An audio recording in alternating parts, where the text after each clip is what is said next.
11 तारखेला मुखेड्या शासकीय गोडाऊनमधून राशनची चोरी करण्यात आली। राशनची चोरी करत असताना या ठिकाणी राशन सप्लायर दत्ता पाटील मुरळे हे दिवसभरातून गोळा केलेला राशन आमदार तुषार राठोड साहेब यांच्या निवासी शाळेवर नेऊन त्या गोडाऊनला जमा केला। रात्री 2च्या सुमारास बारदाणी थैल्यामधून तो आपल्या साध्या थैल्यामध्ये कन्वर्ट करण्यात आलं आणि रात्री 2:30 वाजता ती गाडी 30 टनाची गाडी घेऊन गाडी ही कंधारच्या दिशेने जात असताना आम्ही 4-5 कार्यकर्ते घेऊन त्यांचा पाठलाग करत असताना अचानकमध्ये ड्रायव्हरचा ताबा तुटला आणि ड्रायव्हरनं ती गाडी पलटी केली। पलटी केल्याच्या नंतर आम्ही उपजिल्हाधिकारी, तहसीलदार, पोलीस स्टेशन, PI, DYSP साहेब यांना सगळ्यांना कळवलो। त्यांनी 8 वाजता आल्याच्या नंतर आम्हाला सांगतात की या ठिकाणी हे जे माल आहे ते माल शासकीय गोडाऊनचा नसून हा अज्ञातस्थळीचा माल आहे।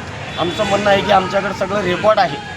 रेकॉर्ड असताना तुम्ही अशा पद्धतीचे भाष्य वापरता हे अधिकारी म्हणून योग्य नाही।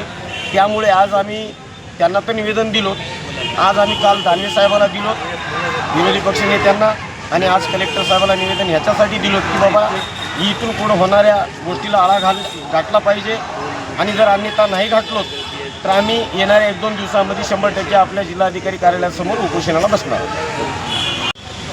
हां, मी महेश पाटील, शिवसेना उपजिल्हाप्रमुख देगलूर।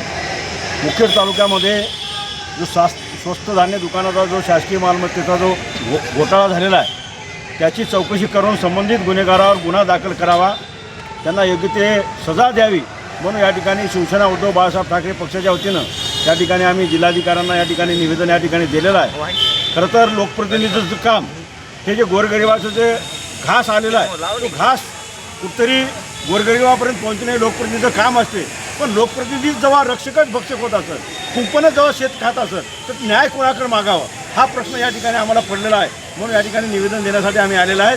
जर ह्याच्यावर जर योग्य ती कारवाई झाली नाही तर शिवसेना या ठिकाणी पेटून उठेल, आणि जो अन्याय झाला आहे, जो लूट झाली, जो शासकीय मालमत्तेची लूट झाली, त्याला आम्ही गुन्हेगाराला या ठिकाणी सजा झाल्याशिवाय स्वस्थ बसणार नाही।